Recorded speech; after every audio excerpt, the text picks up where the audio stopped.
You are listening to Theoretical Insights of D&D. Lord, give me a fireball! Screw how hot your skin is, my bars are hotter. Let me tell you what this is. Let me tell you, you listeners, if you don't know what the zombie has packing in his decaying flesh. You shut up, cancer bones. You gonna be a zombie if that cancer doesn't get cured.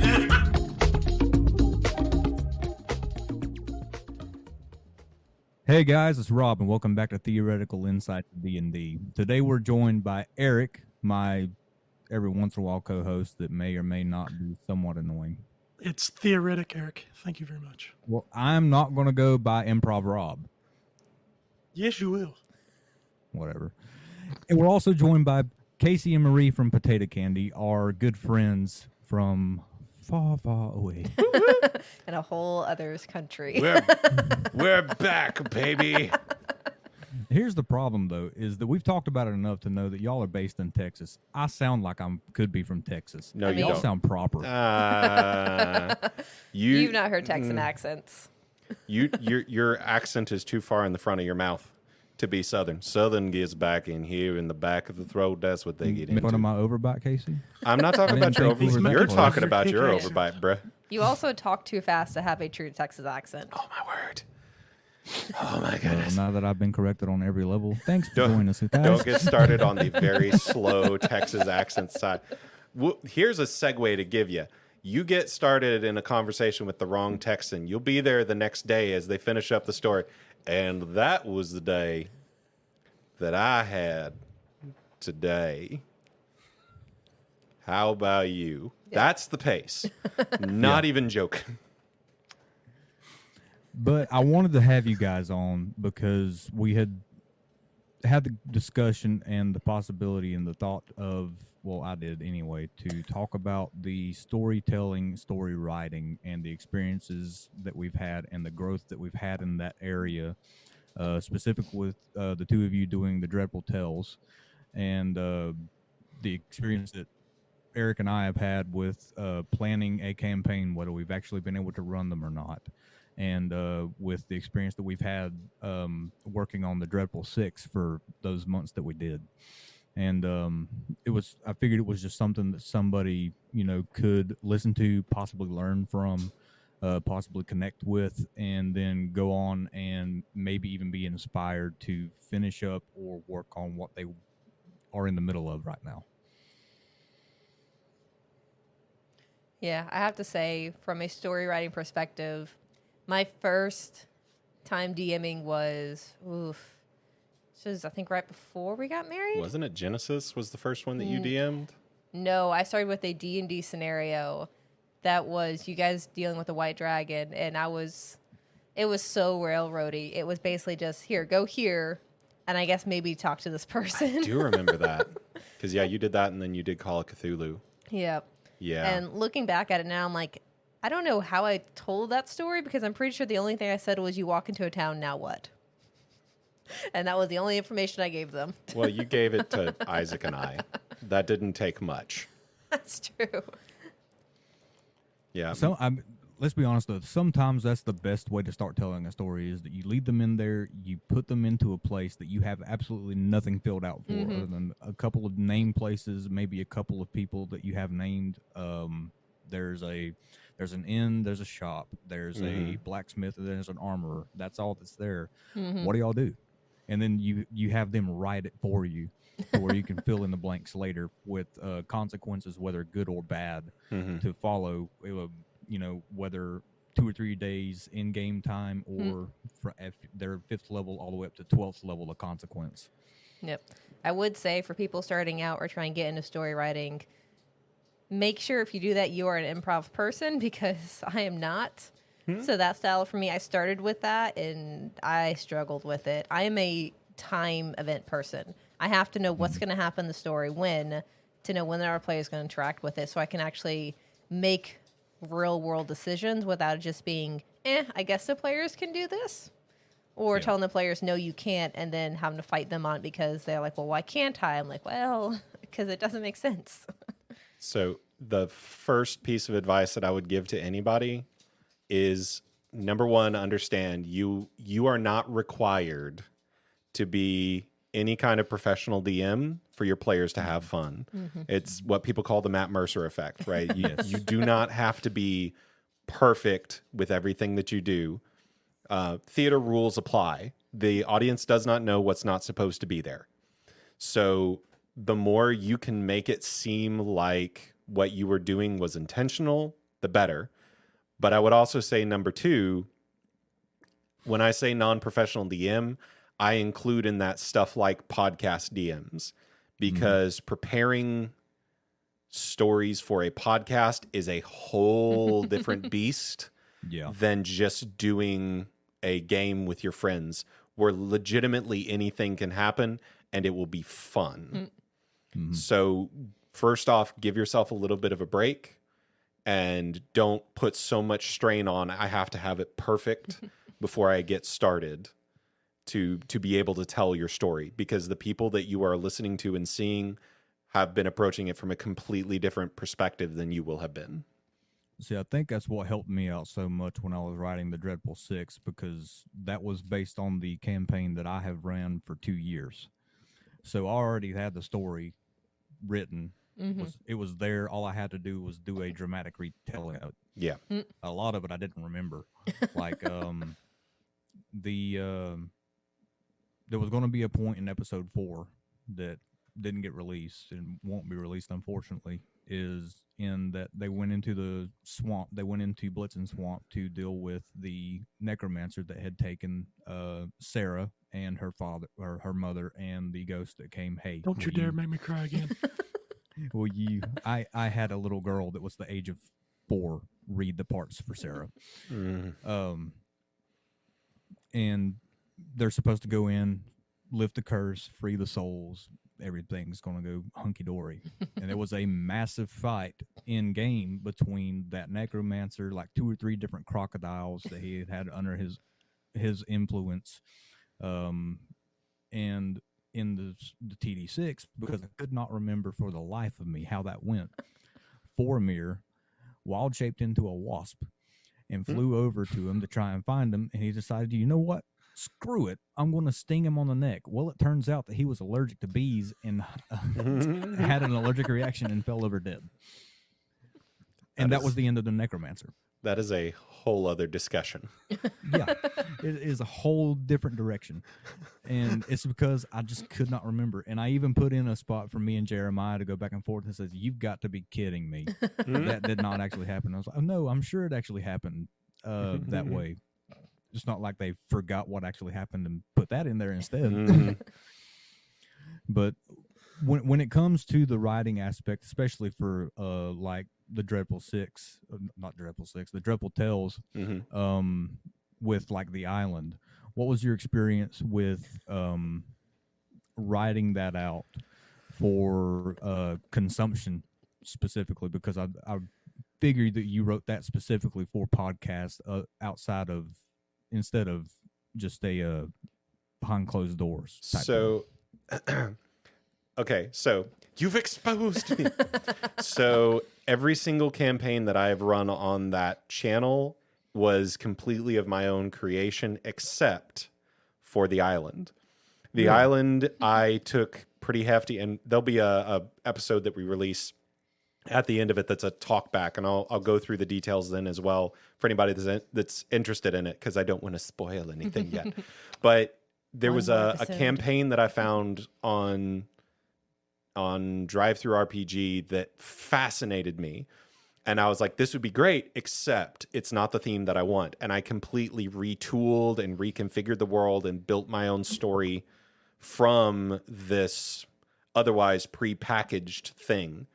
But for me, usually with any story that I want to start, I have to have some kind of idea that inspires me. And especially if you're starting a campaign, it needs to be inspirational enough for you to be able to say, okay, this is the big overarching thing. And I'm going to take that, I'm going to break it down into little, here are consequences from this action that the villain took, and consequences from this action that the villain took, and build up the story. I will be very open and honest in saying when I design mine, I'm startled that Marie says hers is railroady, because I would honestly say the same thing about mine.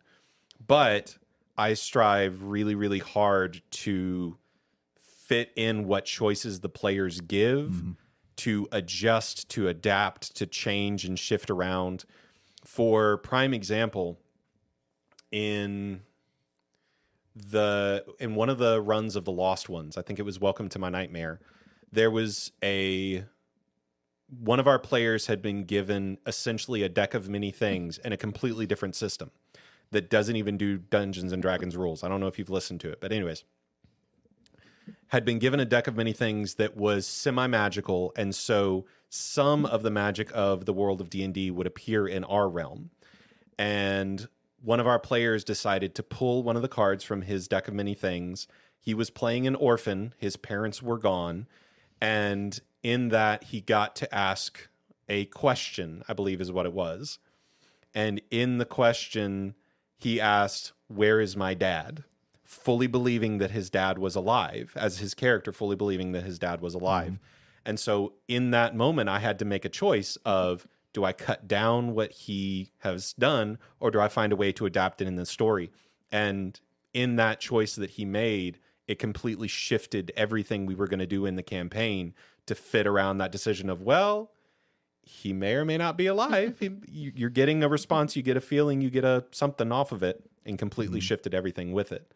But you have to start with some kind of inspiration, something that inspires you to want to tell a story, be it an event, a location, a person. It can even be an item if you want to go the MacGuffin route, and then try to build around that specific thing. Keep it small at first. What is it? Who wants it? Why do they want it? And what are they doing to get it?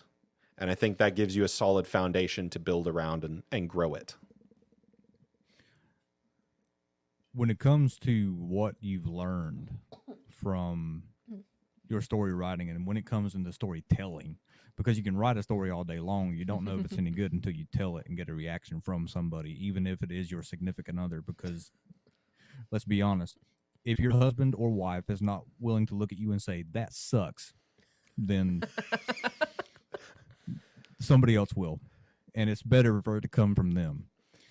So what have you learned from the storytelling part of it? How much have you grown from that? And is there a certain point in which you saw your, in air quotes, character arc start from where you were this and now you are this? So I'm going to be really lame. I will answer that, but I want to pitch that one to Marie, because I'll preface this by saying she has yet to tell me one of my games sucks.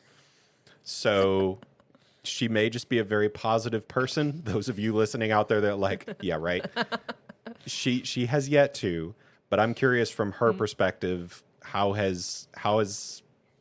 would you answer that from experiencing the games? I think tonally the games are more controlled, which especially in podcasting is a priority that we have to keep in mind, because we can be silly and goofy, but if you have a horror game that you're trying to go through and everyone's laughing, it's not really scary. Yep. So that's something I know for you, Casey, you've kind of had to not necessarily make sure we can't make jokes, but make sure Casey, the GM, is not making jokes. We, the players, are to bring tension because it is stressful and it's tense. And we aren't getting excessive because we don't have that feedback to bounce off of. So for me as a player, the stories have gone from this very kind of simple plot that feels like we can kind of figure it out. Maybe there are clues, to these massive stories where every time we walk into a room, like, we have to find 15 things. And we're like, we know these all mean something. What do they mean? We know it's important. What is it? And so every game we've done since I think the first two have been, everything that's said feels more important, and everything that's said feels more purposeful. It's not just Casey coming up with it on the fly. Some of it is because we make weird choices. Mostly coming up with it on the fly. But it doesn't feel like that. And it feels like the next game, what he said is still valid. It's not like he's going to just scrub everything he just did. Yeah, I think for me, having heard that. Good job. I think for me, I look back at the very first game that I ever ran, which I wanted to do a hag does Saw. And that was the extent of my idea. And I tried to run with it. I built out this entire dungeon crawl and I started running it. And I realized the story made 0 sense. So for me, moving forward, every story that I told after that, I had to ask myself, why does X, Y, or Z happen? Why? What's the purpose behind it? Because it's similar to why we have Curse of Strahd, right? Why we have him as a character. Yeah. If you're just throwing random things together, it's cool. But if you're putting intent and purpose behind what they're doing, why the NPCs in the world are doing what they're doing, it provides so much more depth to what the players go through. For me, I've started mapping out my conversations that I have with the players. I've figured out a decent way to kind of call and response what they're doing to where it doesn't seem completely out of left field, but gets the information that they need. And I am infamous for being too clever for my own good, of coming up with some kind of saying or some kind of item that very clearly connects in my mind, but to my players, it is phew, right over the head. And How that think feels. until necessary, most of the time. But even past necessary, half the time. I go through the door, the eye went through. I have a feeling I'm going to highly regret this, but Eric, would you want to answer that question? Because unfortunately for me, I'm the longest running DM you've ever had. Because I can go ahead and be honest and say that the first session that I ever ran was absolute doggy doo-doo. Okay? I was not taking it as seriously as I should. I was throwing in a lot of... The very first time going through the game that I had written was purely comical, and it was a pretty heavy tone that the game was written for. So after COVID hit and shut us down for a year and a half, I went in and completely revamped it into what it's been for the last 2 years. But I'll be honest, I didn't really pay close enough attention to how I was running it in between, keeping it somewhat serious and lighthearted at certain moments to make sure that people didn't cry every session. Yeah. Screw you. So I don't know. Like I don't. I've learned a lot from storytelling, but I think it helped my answer if Eric was just brutally honest. It sucks. No, I'm kidding. Like I said. No, I mean, it's been a great experience for the past few years. Like, I've had 4 different DMs, I think. Yours is definitely the best in terms of storytelling. And yes, there for a while you did make us cry for every episode, but when you've got the players that know where you're going with the story, can counteract that crying with a joke and help the story along. Yeah. Yep. Like what was it? Are you allergic? Was she allergic to cats? to preface that, Do you a just little kill bit. people with allergies in your games? No. To preface that. Oh wow. Boromir had been being tortured by Loki. He'd been hunted by him and everything. So Loki started to mess with the entire party like he did in the first couple of episodes of TV6. Mm-hmm. So they wind up, and they're at like 9th or 10th level at this point. So they go into a town, I think it was Altissa, and they were asked by the town leader to go and check out the windmill because some weird things have been happening. Things are being seen at night, things are being heard at night. So they go, we'll go. Cool, no problem. And they get there and they enter in, there's nothing there. But Marcel sees a loft that could be big enough to house a small family. And when he climbs up the ladder to go look, he sees a younger woman, probably 18 to 23 years old, with D&D in air quotes sunglasses on, with a kind of a cloak over her, just sitting there rocking back and forth, absolutely silent. And everybody comes in and starts talking about the situation. Some folks are downstairs, some folks are upstairs, and then Marcel finally says, "Are you okay?" He reaches out and touches her. At that moment, everybody had to make a wisdom save and a charisma save because it was a trap that had been set by Loki. And then one by one, I role-played Loki and went into to the players individually and just stood in front of them, just face to face, and talked as Loki and took their backstory that they had given me and twisted it to where Formir's backstory was pretty much his original companionship had died, was lost at battle, but Sol, the goddess of the sun, had raised him through the help of the god of the moon, the Norse god of the moon, I think, and had given him new life to continue his quest until it was done, in which case he would pass on to Valhalla. Well, Loki got up in his face and said, "They didn't die, Formir. You killed them. It's your fault." And he went around to every single person doing that. My wife, by the end of that night, looked like one of those Airhead commercials because her face was completely red. Tears, she was sobbing. Oh. And it didn't help the fact. And I wanted to punch you. Yeah. Even Jeremiah was sitting there ready to fight me. They finally break the curse, or they break the hold that's on them, and Aziel, the one of the characters that I sent you, that's the character I played for a year and a half myself. When Ares, the god of war, retired, Aziel took over.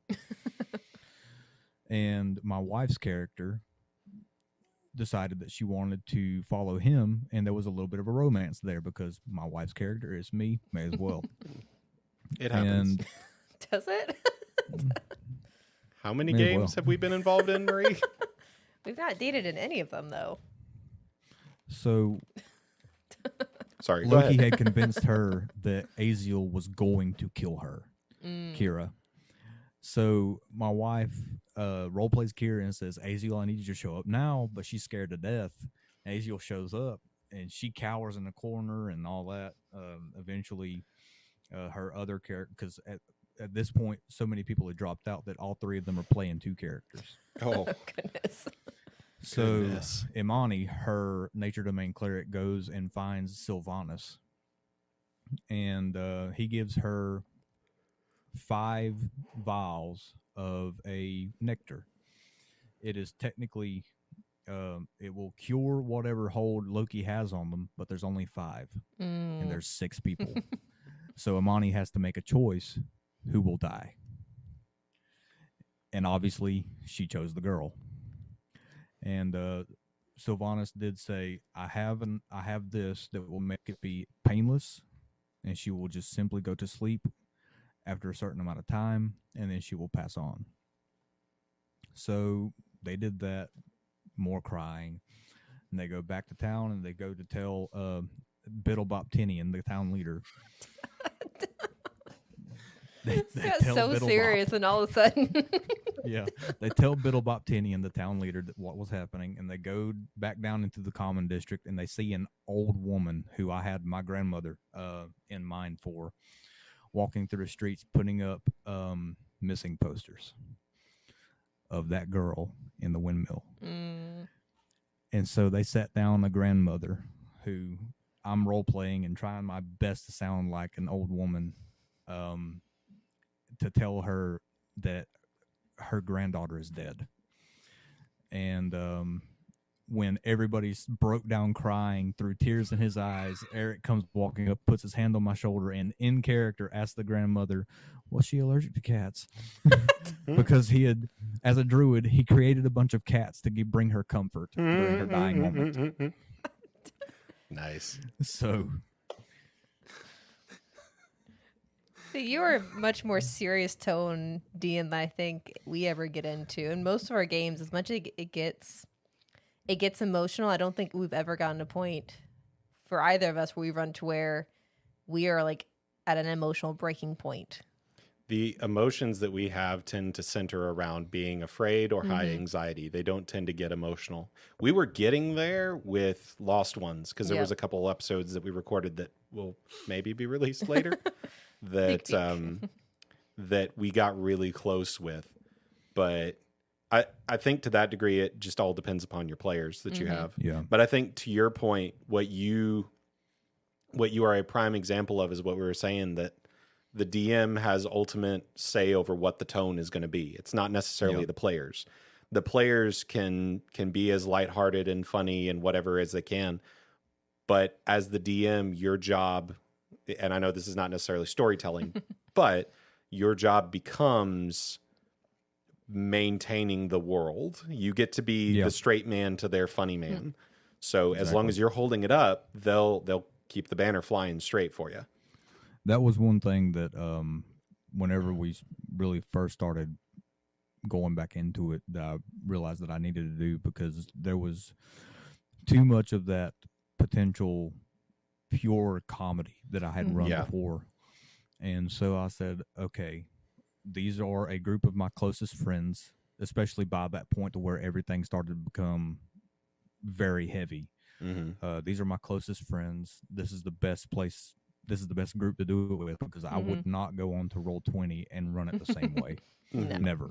Yeah. And I don't know if I would run it the same way if the two of you were to play in a one shot that I was to run, just because we're not that close. Yeah.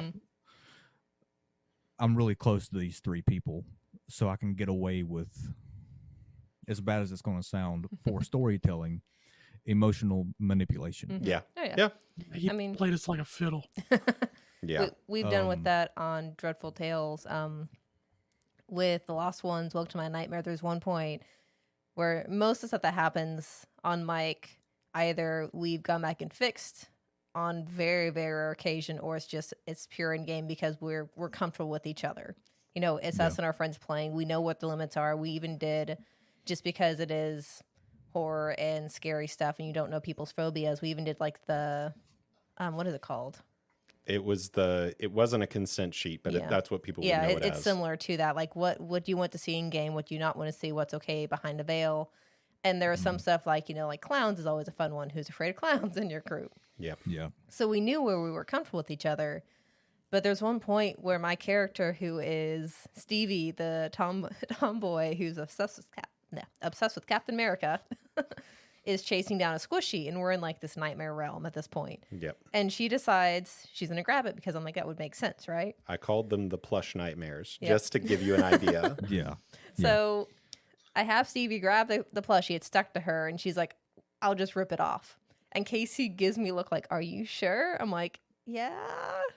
And he begins describing how all these creepy crawlies run across your skin, and I do not do bugs. I am borderline arachnophobic. And so right after he described that and we wrapped up scene, he gave me like this thumbs up, thumbs down sign of like, are you good? Because outside of that, I don't think we've ever gotten to a point when recording where we've been uncomfortable. And like I was, as a person, almost uncomfortable just because it's that phobia that kicked in. Yeah. But we know each other well enough to know where that line is. And like you said, Rob, if it was just a random group pulled together, probably would not have specified what it was, wouldn't have had it as elaborate language, or would have said up front, hey, is anyone afraid of bugs? Yeah. Yeah. I think that gives advice point number 2 is know your party. Yep. Know the people that you're going to play with. It not saying you can't play with non-friends, but know what your players want going into it as far as story creation is concerned. And then for me, I look for, beyond the inspiration, I look for the things that would make it fun for me. What are the things that I want to see, the storyline that I would want to see taken? Doesn't necessarily have to subvert, because sometimes the players guessing what's going on is the best part of the game. But the thing that makes it the most fun for you is going to make it the most fun for them. We're trying to get a new campaign up off the ground that'll be up on Dreadful Tales eventually. And I had thrown together a story that in the moment I was like, oh, this sounds really cool. And we finished the first session of it, and my players went, oh, that sounds kind of okay. And I finished it going, hey, that sucked. So I completely went back to the drawing board and reconfigured it into something that I liked, that I enjoyed and was proud of, because you'll get to a point, and it's not necessarily at the very beginning of story creation if it's your first time doing it, but you will get to a point where you start to feel the flow of the story. You start to feel how and where things need to go. And I'll even say for myself, coming up with stories, I still am finding new strategies and new styles and new ways to pull it together. At one point, it was just I have a beginning, middle, and end. What happens at the beginning? What happens in the middle? What happens at the end? Then it became, okay, there is a 7-step piece to this in this entire story. I've gotten to a point now where I actually am trying to invest a little bit in the Dan Harmon story circle, because that provides some fairly clear direction for how you're going to create a story. But again, even that needs to be adapted, because you're talking about a story that is all encapsulated, that gives no choice. And how are you going to adapt that for players? Because again, you need your players to feel as if they have some autonomy over not only what happens in the world, but what happens with their characters. And that begins with, what are your players interested in? Do they want something that's comedic? Do they want something that's horror? Do they want combat? Do they want intrigue? And then running from there as to what makes you interested as a DM. Yeah. When it came into finally sitting down and redoing this campaign, like I said, the first time I went through it, I just pure comedy. There wasn't anything. I was given them magical items. I had a sorcerer warlock combo that had a 29 AC and could do 150 damage in one turn. I had no idea what I was doing. But by the time I sat back down and went back through it, when I first sat down, and it was pretty much just a couple of hours before session 0, I was in between jobs at the time, from a cabinet shop to where I'm at now in auto parts. And I realized, to this group, I have, while I'm telling this story, 2 or 3 main jobs. And it doesn't so much apply to a campaign that's just there for fun, to where there's really not a story. It's just combat, a couple of jokes here. Let's go get this treasure and go buy a bunch of stuff, But for the heavily story-driven campaigns like mine is, my number one job is to make sure that I love the campaign, because if I don't love the story, then nobody else is going to. Yeah, absolutely. Number 2 is, if I have a bad guy, I have to make them hate that person. And if I have a good guy, I have to make them love that person. And the third was, keep it under control. Don't let it get too out of hand, as far as just deviating too much and focusing on this side plot instead of focusing on the overall character progression within the story. Because Marcel played an 85% role in the main story of the campaign. Yeah, he was a big part of it. His family was the Slavons, who's built the town of Sladen, who were originally the ones that helped kill Culligan to begin with. And now he's risen from the dead again after dark magic used from the Dragonstone and the Doctora, and he's going to wind up having to kill him again. But the only thing is he's the last of his bloodline, because he is infertile. So there's a big danger there. So you have the option of, I had the option, I've got to make them absolutely hate Culligan. Because when you go into a final big fight, and your characters that are playing in the game and the players just don't care whether they win or not, what's been the point of the last year? Yeah. Oh, I had dreams about this campaign. It sounds like they may have been nightmares. And what could have happened. So I have to ask this, because I don't know if there's something you have experienced, Rob, or if Eric, if you've had to clarify stuff. one thing we've dealt with, especially with podcasting, is how to clarify information. Because in a home game, How does this relate to storytelling? well, because in a home game, you can kind of explain stuff. You can backtrack a little bit. Oh, in recordings, okay. it becomes much trickier because everything's digitally saved. So therefore, everything's important that you release. So The whatever the number. episode says, that's canon. Yeah. And we've had to almost develop a language as to if Casey says something or if we get stuck on something, Casey can tell us it's not important. Because me as a player, I will get stuck on the weirdest things. And Casey's like, can you please move on? Please, just please move on. I never say that. I understand just that say completely. irrelevant. Sounds like Yeah. my wife.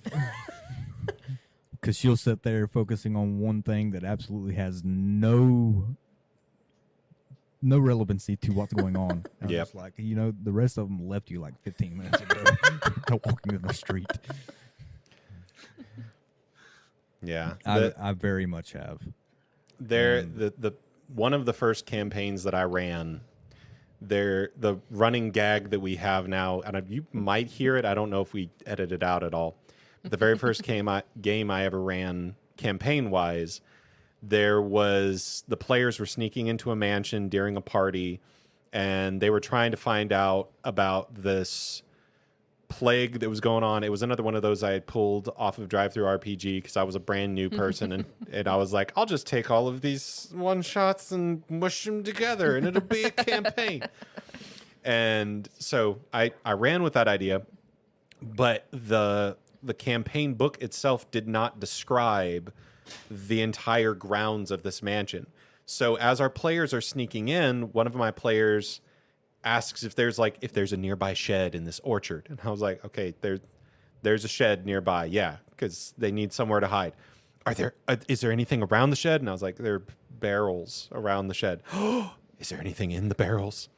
And I had told him it was fall at this point. Yeah. And because I'm like, it's an orchard, first thing that pops in your head, apples. And so I told him, yeah, there are apples in the barrels, and he immediately goes, guys, apples don't grow in the fall. There's something else that's going on here. And started just asking inane for I'm not kidding you, about 5 to 10 minutes. Questions about these apples, even as I got to the point where I was like, guys, this is Casey. This is Casey's dumb. Casey does not know everything about how I'm not a farmer. There's nothing there. And he kept going. So it has become the vocab for us, and this, if it becomes an irrelevant detail that they start to ask about, somebody else around the table is like, apples. Yep. That's the running tally mark that we use to know whether we're on track or not. It's kind of like a safe word. A little bit. Saves the campaign, that's for Yeah. sure. That is for absolutely sure. But I think one thing that you touched on, Rob, that I think helps with the players as well in any kind of story that you tell. For the types of stories you do, you're pulling much more on the emotional side of, I want to draw out happiness or joy or sadness or comedy. For the horror side, I am trying to build and grow what tension I can into fear. And for me, I'm not necessarily trying to make my characters hate their enemy. I want them to fear that enemy. If they hate them, they're not afraid of them. So the majority of the time, my goal is to make the villain relatable so that they see the problems that get created once they meet him. That, oh my goodness, he's partly right, but this is not right, but this is partly right. So they get that internal conflict going on. And second of all, for whatever the villain's master plan is, I will almost constantly force them to make a choice. That Stan Lee was infamous for saying about Spider-Man. One of his favorite things to do was, on this side of Manhattan, there is the medicine that saves Aunt May as she's dying in her hospital bed. But on this side of Manhattan, Doc Ock is attacking and destroying an orphanage, and all the orphans are going to die. And there's not enough time to do both. What's he going to do? That's the approach that I tend to take for my players. Of every choice you need to make needs to feel like it has weight to it. And for that weight to be there, there's got to be a consequence for choosing to go down column A versus column B. And if they can feel that, that brings so much more reality to the world that they're playing around in.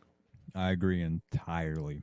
And I think Eric might be able to agree. There's been there have been a couple of guys in the campaign that were like that. More of, I can relate to the fact that why this dude's so screwy in the head and why he's evil, and I can see how it would be easy for me to become that way if I had gone through those same things.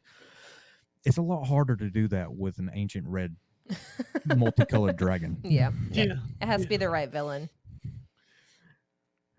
When it comes into, just to kind of bring everything to a close, with the stories that you've told, whether they've been D&D based or not, even if it's just sitting around a campfire and telling a story, or telling a story from your past to a newer person, and it had some kind of effect, and you watch that light in their eye as they're truly absorbed into this new reality or old tale, and you see them almost see it happening before them, and you draw everything to a close, and you see how much they either enjoyed it or how much of an impact it had on their thinking process during that time. What was that like for you? And has that been something that you've been chasing after for each story ending that you've had since? Maria, do you want to speak to that one? Sorry, Dylan texted. Can you text Dylan back real quick while I answer? Yeah, I can text Dylan back real quick. Our other plans that we had, like, you got to say. I think the one thing I've realized is I've become much more intentional in storytelling. If I'm just chatting with people, I tend to just ramble and go off and do whatever. But with storytelling, What? you've not been in a conversation with me at 2 a.m. You haven't been in a conversation with you at 2 a.m. You are not there anymore. This is the first time I'm meeting her, and I know she rambles. Yeah. Oh, you have no. There's so much that gets cut up like monster for a reason. Solo episodes go from 25 minutes to like 15. And she edits them. Yeah. But I've become more intentional in how I say things, how I present things. If I'm running a game, I make sure I am only saying what's relevant to the players, because I don't want them to latch onto the wrong thing and it gets side railed and it's too hard to get back on track. Yeah. It's that much more of what I say matters and how I say it's important. And if I want people to feel a certain way, I need to make sure I'm using words that evoke the right emotions. If I want people to consider someone good or bad, I'm describing them in certain ways. I'm acting like them in certain ways. It's made me it's more intentional in how it is, not just the first thing that pops into my head, because that isn't always how I want it to be taken. The straight answer that I can give you, because this is a very pat yourself on the back kind of question. The straight answer that I can give you. I didn't so much mean it as that, but just as a, has anybody ever given you that feeling of, okay, I think I can do this again. Let's try and get that feeling from a new person. So I'm a teacher. And I teach theater. So stories are my life and essentially my job. So am I always chasing that high? Yes, absolutely. Do I always get that high? No. Most of the time, no. The best way to get that and maintain that is through reflection. And I tell anybody that I tell stories to or that I teach or anything like that, the only way we grow is through reflection. Look back on what you've done. Not as a look at what you've done, but look back on what you've done and ask yourself honestly, don't get caught up on the brutal part yet. What worked, what didn't work, and what needs to be changed, adapted to make it work better next time. And more often than not, you will begin to discover the things that work for you, because every DM has their own style that goes with them, their own version of stories. Because I am not a very heavy combat DM. I maybe have one or two combats an entire game that I run, because I prefer the role play side and the story built out of that. I don't get a kick out of seeing combat in game. But there are some DMs that may do absolutely amazing combat and get their players heavily invested in it for that reason. You need to know what kind of storyteller you are to be able to grow as a storyteller. Because otherwise, going back to the very first thing I said, if you're trying to imitate another DM to get that same kick, You're just not at all. You nor your players. You need to know where you shine as a storyteller. And that's what you focus on, and that's what you build, that's what you grow. But you're only going to get that through practice and through reflection.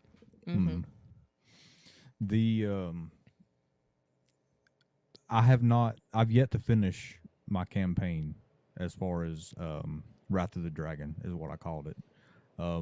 It's still not come to a close, and we're taking a bit of a break with the departure of a few people until I can get everything wrapped up and start moving it down the line smoothly again. But it's not far from being done.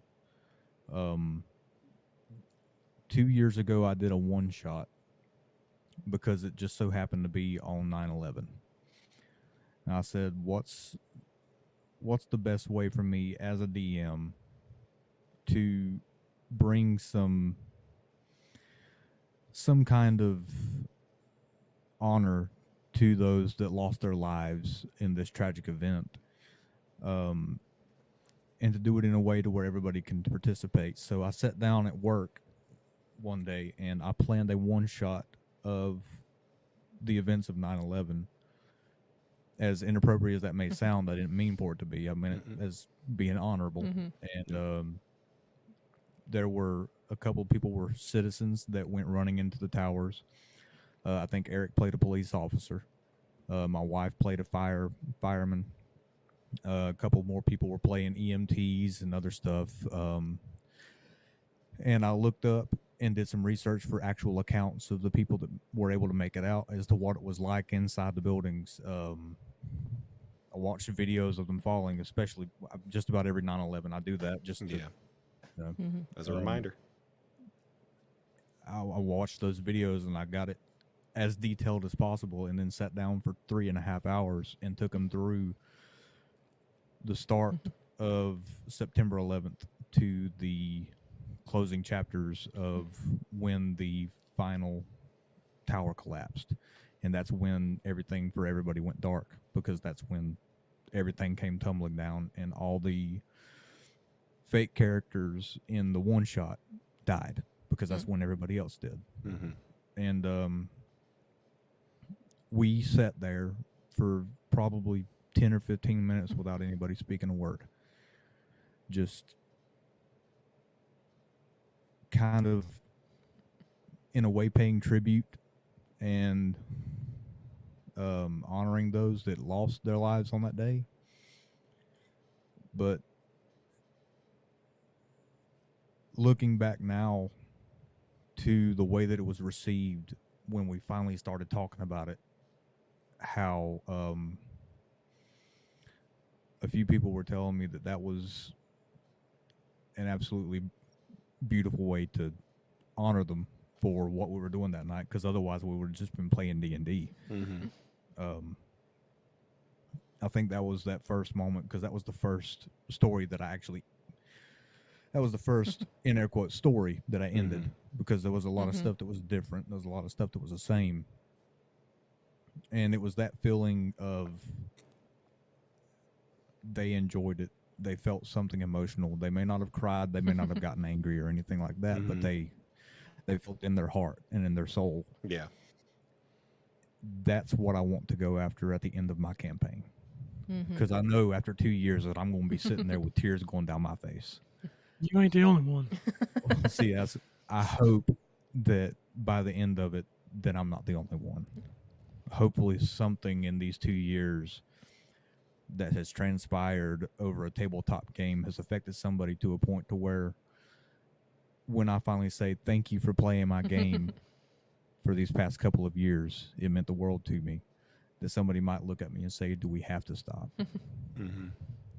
I think that's what I want to go for every story ending after this.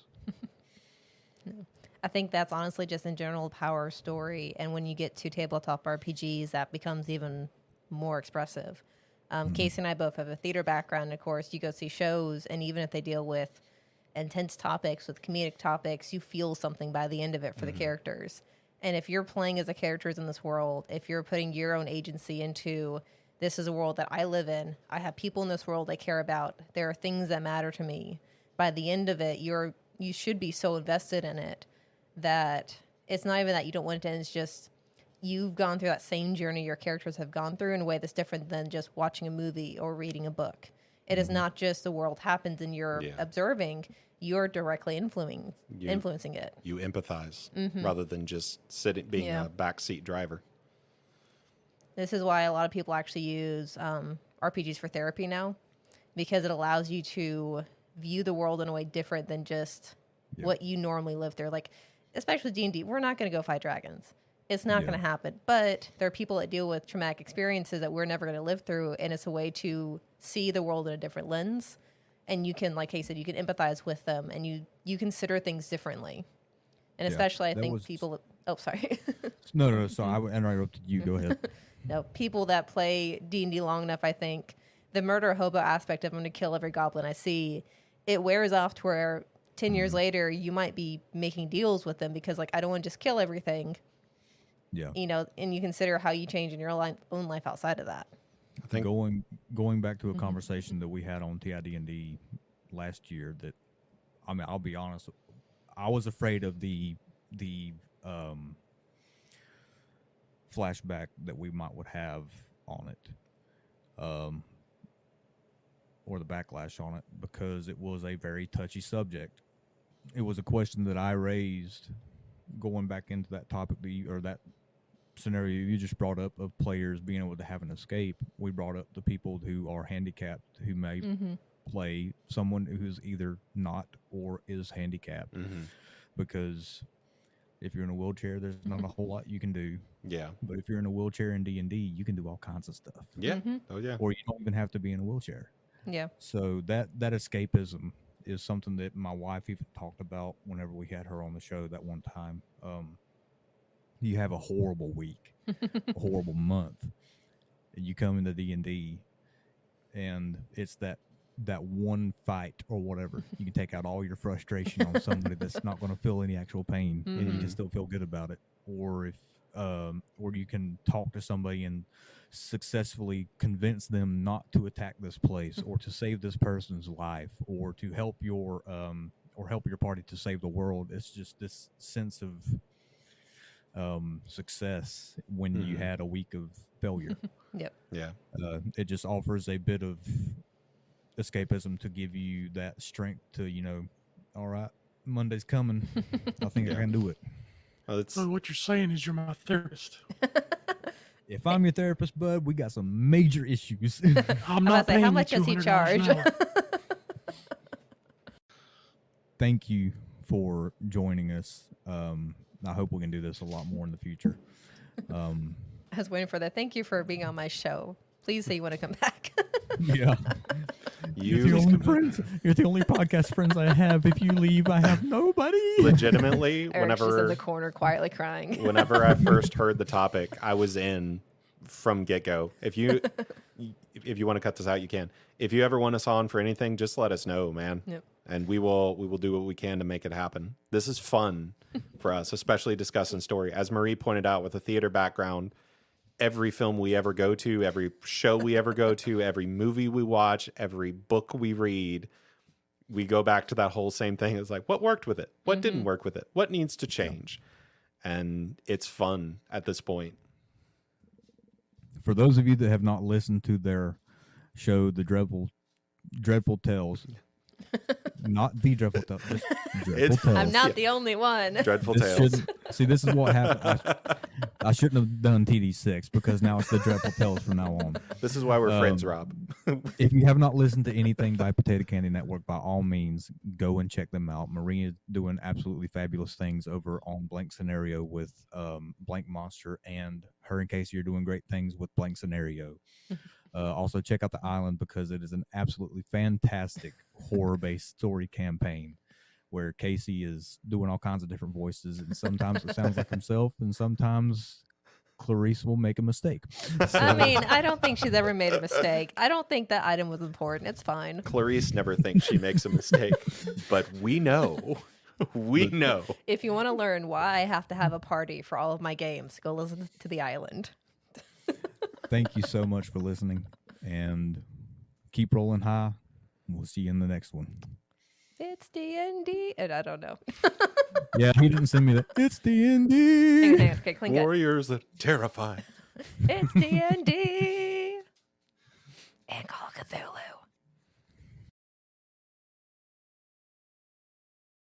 We still are recording on our end. I'm just going to point out. Oh, We that's could fine. keep this Wait, going back up. if we wanted keep to. this in. Well, that's your choice. We're going to send it to you. Oh, no. Oh, no. What have we done? Did he say Amanda or Panda? Amanda. Okay. All I heard was Panda! Panda! Come here. We're going to listen back to just his feed to figure out what's being said. I am still recording. I should stop that, shouldn't I? Hey, no. Hang on. Okay. Something might happen that he wants. Hang on. Okay. Tell me when you want me to stop recording, because we still are. Come here. So they were wondering, would you be interested in coming on for an episode of Blank Scenario? Yes. Yeah. You heard it here, folks. One was slightly more committal. Hello. You heard it here first. Hold on. Mike, okay. I'll tell y'all the same way I tell him. I'm a little socially awkward. No. So, like, I can answer all the questions, but I Girl. don't know what to say until y'all. Amanda, I know your family. You're not a little socially awkward. We are She'll theater start people. telling You're a story fine. about cupcakes or something. Watch her. Aren't we all? You're fine. You are absolutely fine. Then absolutely, yeah. Yay. Immediately, as soon as she gets on there. So, how are you? And she turns the camera off and runs off. So somehow we got her on our show, but she hasn't been on the other one yet. I Hey, don't we know haven't what's gotten her going on our show yet. It took 4 tries for an intro when she was on TID&D the first time. So I said my name. That gets you I mean, points on the that's all test. you need. what takes away points is that she mispronounced it the first time. To be fair, I can't pronounce y'all's podcast to save my life. Theoretical insights of D&D. Yeah, what he said. Yeah, you say it 5 times Theoretical. fast. That accent does you no favors there, Rob. No. Welcome back to Theoretical. Theoretical Insights of D&D. See, that's why it's just blank scenario. It's just 3 syllables, super easy to say. I don't have to prep 4 anything. syllables. Blank 4 scenario. syllables, super- Scenario. there's 5 no- syllables. There's no math involved. There's a reason I say TID&D. Yeah. Yeah, but we can't go around. Welcome to BS. The funny thing is, every recording and every file is BS something. It's like, Yeah. this is great. BS campaign. BS monster. Yeah, I think BS monster. Oh, This was saved as, I think, BS with theoretical insights. I am still recording, by the by. We can probably stop at this point. We've given you enough extra. Yeah.